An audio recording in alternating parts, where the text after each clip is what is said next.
Donc, pour commencer, nous sommes actuellement en Russie, à Moscou, pour une conférence de la sécurité. Et ma première question est quelle idée chacun d'entre vous, Français, a de la Russie? Ah, je réponds. Le premier, après. Ah oui. La Russie, pour moi, c'est un très grand pays, européen avec un pied en Asie, mais pays européen. Et c'est un très grand pays par sa taille, d'abord, sa population, mais par son histoire, par sa culture. En France, tout le monde connaît Dostoïevski, Tolstoï, Pouchkine, c'est des éléments très importants de notre culture à nous. De même que vous, les Russes, vous avez aussi intégré nos plus grands auteurs. Alors, je citais François-René de Chateaubriand parce qu'il a parfaitement bien défini la complémentarité alors à l'époque on disait Saint-Pétersbourg et les Tuileries, en fait c'est de Moscou et de Paris. Et ce que le général de Gaulle a repris à sa manière à lui quand il dit quand la Russie et la France sont proches, amis et alliés, tout va bien pour elles, chacune d'entre elles, et quand elles sont séparées, ça va mal.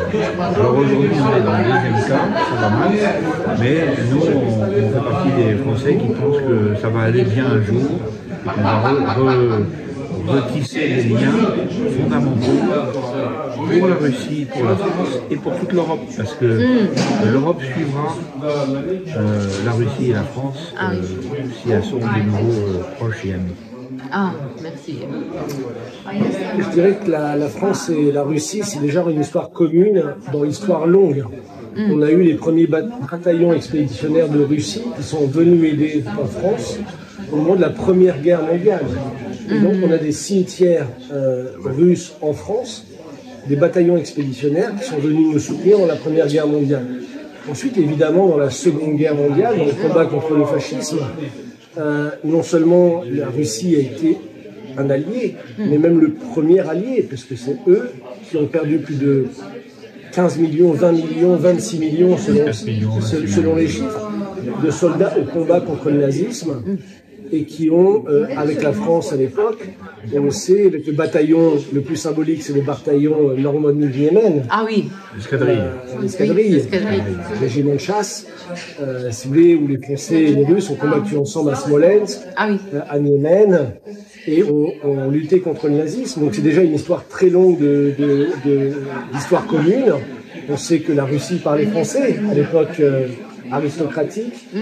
Et donc aujourd'hui, c'est vrai qu'aujourd'hui, c'est pour nous les Français qui connaissons l'histoire et qui aimons la Russie, on est très attristés de la relation actuelle de notre gouvernement et en particulier du gouvernement d'Emmanuel Macron, ce qui n'était pas le cas avec les gouvernements Sarkozy par exemple, mais avec Emmanuel Macron qui est aujourd'hui en train de dire qu'il faut en France faire une économie de guerre pour se préparer à un combat de haute intensité sur le territoire européen contre la Russie. Donc aujourd'hui, évidemment, nous en tant que Français, on s'oppose à cela de par l'histoire de notre pays. Monsieur Macron ne connaît pas l'histoire de son pays. Le général de Gaulle a reconnu la Chine populaire, a reconnu la Russie comme un allié historique. D'ailleurs, il ne voulait jamais participer au débarquement de Normandie, car il considérait que c'était pas les Américains qui avaient sauvé la France, mais c'était les Russes. Et aujourd'hui, cette histoire a été perdue, et il y a une propagande énorme en France pour faire oublier l'histoire de nos relations entre la France et la Russie. Et nous, avec le colonel, et beaucoup de gens en France, nous combattons cette propagande, que à nouveau la Russie et la France coopèrent dans tous les domaines, que ce soit la lutte contre le trafic de drogue, le terrorisme, et évidemment pour une nouvelle architecture de sécurité, comme ça a été discuté lors de ce sommet. Ah, Monsieur Pirmini, depuis combien de temps travaillez-vous avec la Russie et les pays BRICS? Alors moi, je travaille pour l'Institut Schiller. Donc je suis le responsable du bureau Afrique. Donc c'est vrai que j'ai été au départ beaucoup amené à travailler en Afrique, dans une dizaine de pays où j'ai pu développer nos idées. Et petit à petit, j'ai vu la Chine qui est arrivée en Afrique avec le Forum de coopération sino-africaine. Et ça a beaucoup intéressé la Russie qui, dès 2019, a créé le Forum Russie-Afrique qui a eu lieu à Sotchi. Et une de mes amies, Nathalie Yamb, était présente. Elle a fait un discours qui a été à l'époque très popularisé. Et donc j'ai commencé à m'intéresser aux relations entre la Russie et l'Afrique, ce qui m'a amené à participer au sommet Russie-Afrique de Saint-Pétersbourg, donc il y a 2 ans maintenant, en 2023. Et donc depuis, je suis revenu également pour le sommet des BRICS à Kazan, et j'ai participé également à Saint-Pétersbourg l'an dernier au sommet sur la sécurité, justement pour parler des relations entre la Russie et l'Afrique l'an dernier, dans le cadre de ce nouveau paradigme qui émerge avec les BRICS, avec toute cette nouvelle dynamique qui essaie de s'opposer à l'impérialisme, pour le dire clairement, occidental, l'Occident collectif, et sa logique, son logiciel néocolonial. Donc, et vous, quelle est votre histoire avec la Russie? Mon histoire avec la Russie, elle a démarré en fait... non, elle a démarré en fait, je veux dire très simplement au Kosovo. Parce que moi j'avais fait une carrière africaine dans l'armée française, complètement africaine, et les Balkans ont été pour moi le champ des signes.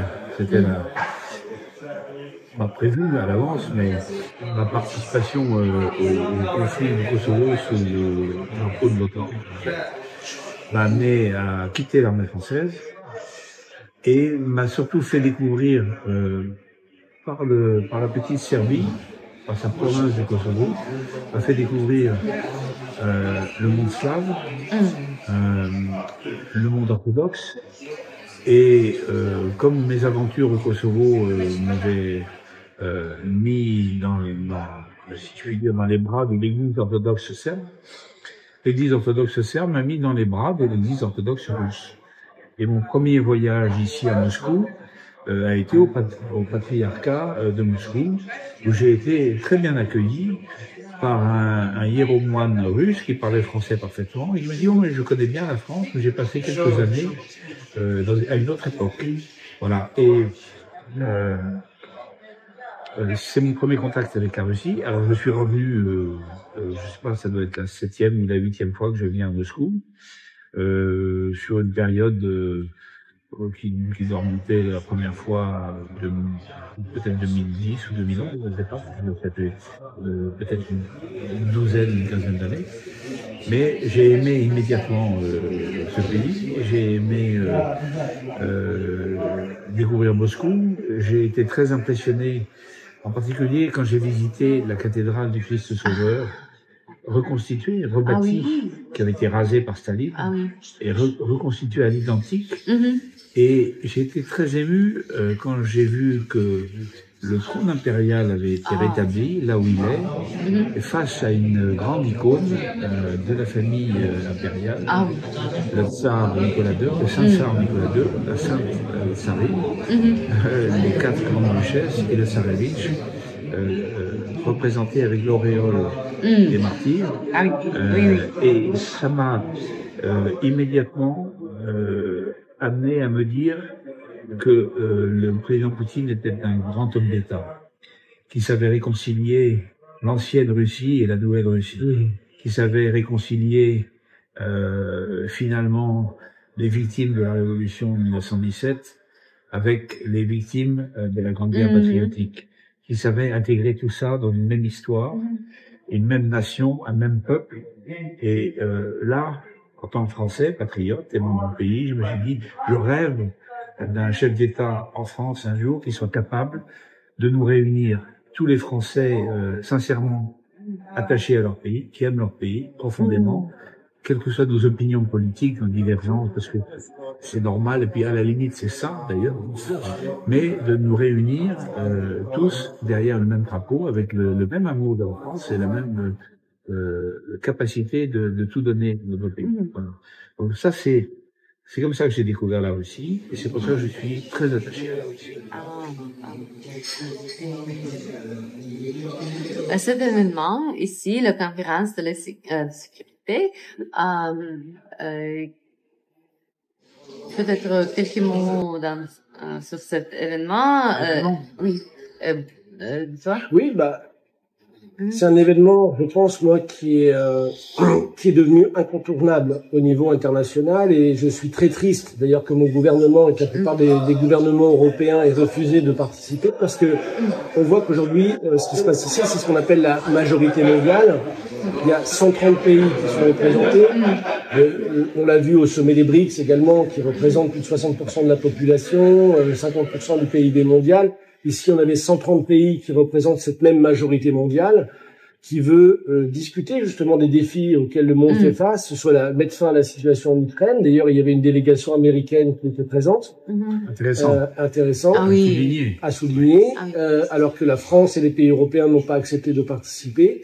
Et donc on voit ici que c'est ici que se bâtit la paix aujourd'hui, et pas en Europe. Donc ça me rend assez triste. Et sur l'événement, c'est vraiment passionnant, parce qu'on voit des gens qui sont engagés dans chacun des pays à très haut niveau de responsabilité, totalement conscients des enjeux à venir dans l'histoire, et qui souhaitent justement un nouveau paradigme, sortir de ces 500 ans d'esclavagisme, impérialisme, néocolonialisme qu'on a connu, et de cet état profond qui contrôle l'Europe depuis une cinquantaine d'années avec le dollar. Et on voit aujourd'hui une majorité mondiale qui veut se sortir de cela. Et en ce sens, c'est un événement qui est devenu incontournable, et je pense que, et je l'espère, la France y participera l'année prochaine. De manière peut-être plus officielle encore, mais on peut l'espérer. Non, mais moi, je suis tout à fait d'accord avec ce qui vient d'être dit. Simplement, je pense que c'est un espace de véritable, au sens noble du terme, de véritable diplomatie. Et là où je partage complètement l'avis de Sébastien à l'instant, c'est que nos pays, malheureusement la France, l'Allemagne, la Grande-Bretagne, ont choisi le parti de la guerre contre le parti de la paix et de la diplomatie. La diplomatie, c'est fait justement pour discuter avec ceux avec lesquels on n'est pas forcément d'accord. C'est ça, l'art de la diplomatie. Donc, on tourne le dos à la diplomatie pour aller vers la guerre, et ça me paraît criminel. Voilà. Je pense qu'on n'a pas le droit. Moi, je peux le dire en tant que soldat, parce que quand on a passé 26 années dans l'armée française, toutes sortes de situations compliquées, de crises, d'interventions, de guerres, de conflits, je pense que je suis habilité à dire que la diplomatie, c'est mieux que la guerre.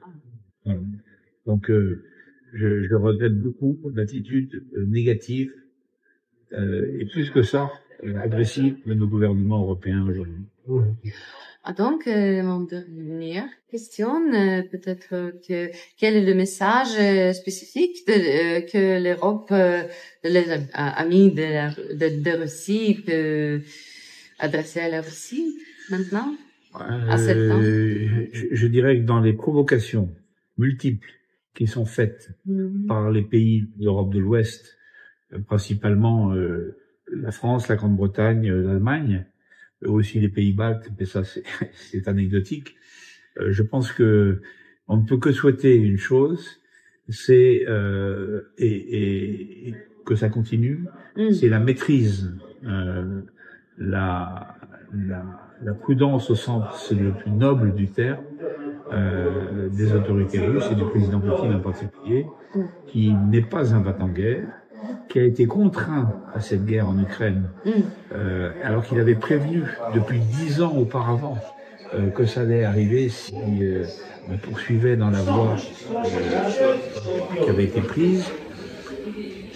Il avait dit, je crois que ça doit être en 2016 ou 2017, ce n'est pas nous qui allons vers l'OTAN, c'est l'OTAN qui vient vers nous, qui nous pousse, de manière irrésistible vers nos frontières. C'est ce qui s'est passé. L'OTAN a continué à grossir en avalant des petits pays comme le Monténégro, ça n'avait aucun sens, et d'autres pays plus récemment qui étaient neutres et qui avaient fait de leur neutralité une force et un sauf-conduit. Eh bien, on voit bien que l'OTAN est une machine de guerre agressive, qui voulait cette guerre. Alors, je pense que cette guerre, elle est perdue aujourd'hui en Ukraine, militairement. Maintenant, il faut la gagner politiquement. Et il faut la gagner sur la base d'une paix juste. Alors moi, je fais confiance aux autorités russes parce que, en fait, il s'agit de du droit des peuples à disposer d'eux-mêmes, en fait. Et donc, les peuples russophones de l'Est de l'Ukraine qui ont été martyrisés depuis 2015 par leur propre gouvernement, par leurs propres forces armées, tués, violés, martyrisés, méritent maintenant simplement un autre avenir.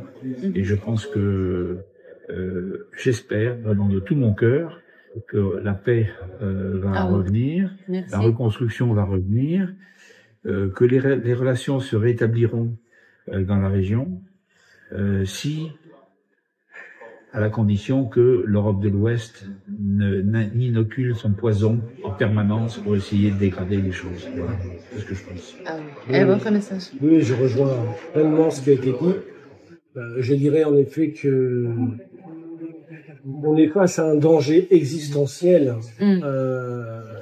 qu'on a peu connu dans l'histoire, récente tout du moins. C'est qu'aujourd'hui, avec ce qu'a déclaré le chancelier allemand et la politique d'Emmanuel Macron et de l'Union européenne, on est face à un danger de conflit mondial qui inévitablement sera nucléaire. Oui. Et donc, je rejoins M. Hogarth sur la patience. Là-dessus, je suis plus réservé sur le conflit inévitablement nucléaire. Je ne le pense pas moi personnellement, mais c'est pas le but. C'est pas l'objet. C'est pas l'objet. Inévitablement, la guerre ravageur. On sait. Oui. Donc nous, notre message ici, c'est de dire que l'Europe fait une erreur historique qui peut conduire le monde à une conflagration très importante, nucléaire ou pas, mais qui fera des ravages, comme ça a fait des ravages en Ukraine, comme ça fait des ravages en Afrique, comme ça fait des ravages au Moyen-Orient. 4 millions de personnes sont mortes au Moyen-Orient à cause des guerres de l'OTAN. Ah oui. Donc, on voit bien la logique. Et donc, nous sommes venus dire que aujourd'hui, l'Union européenne fait une erreur historique. Elle doit se ressaisir. Que si les gouvernements européens ne veulent pas changer de politique, alors nous, la population, allons nous organiser pour changer nos gouvernements. Mais pour la Russie, quelque chose d'inspiration? Une inspiration. Pour la Russie. Very inspiring. Non, nous sommes ouverts, nous. C'est pour ça qu'on a été invités. On est ouverts à travailler avec la Russie. Oui. Et pourquoi c'est important pour travailler avec la Russie? Parce que on revient à la première question. Bien sûr. Donc, la France et la Russie, à mon avis, sont les deux pôles de l'Europe. Merci. Les deux pôles de stabilité et de développement de l'Europe. Donc, si ces deux pôles sont en paix, et harmonieux l'un avec l'autre, respectueux l'un avec l'autre, prenant en compte les intérêts nationaux des deux parties pour discuter, comme l'avait dit Chateaubriand et puis plus récemment De Gaulle, c'est toute l'Europe qui va en bénéficier. Et pas seulement l'Europe d'ailleurs, parce que ça rayonnera dans le monde, dans le monde entier. Donc, je dis, on a ces deux grands pays, de nature différente, mais c'est deux grands pays qui ont un vrai message à apporter au monde. Et s'ils se mettent d'accord, alors le monde entier en profitera. Voilà. Et c'est pas un rêve, ça, parce que ça a été le cas dans le passé, et ça peut être demain de nouveau le cas. Simplement, il faut que nous arrivions à juguler cette espèce de courant mondialiste, globaliste, mercantile, en fait. C'est comment dirais-je, cet argent apatride et qui s'est emparé du monde pour le gouverner, au mépris du monde, au mépris des peuples du monde, au mépris des populations. Donc ça, c'est le premier objectif à atteindre. Nous libérer de ce carcan pour pouvoir retrouver notre capacité à parler. Là, nous sommes venus à titre personnel, au titre pour Sébastien de son institut, mais ce qui serait souhaitable, c'est que l'an prochain, il y ait des ministres français ici. Écoutez ce que ça veut dire. Voilà, ce serait un gros progrès. Même si c'est nous qui sommes les ministres, il faut revenir à ce que De Gaulle appelait l'entente, la détente et la coopération. Exactement. Merci. Le discours de 66. Merci. Voilà. À vous. Merci. This was a nice improvisation. Oui, c'était Very good. Non, excellent.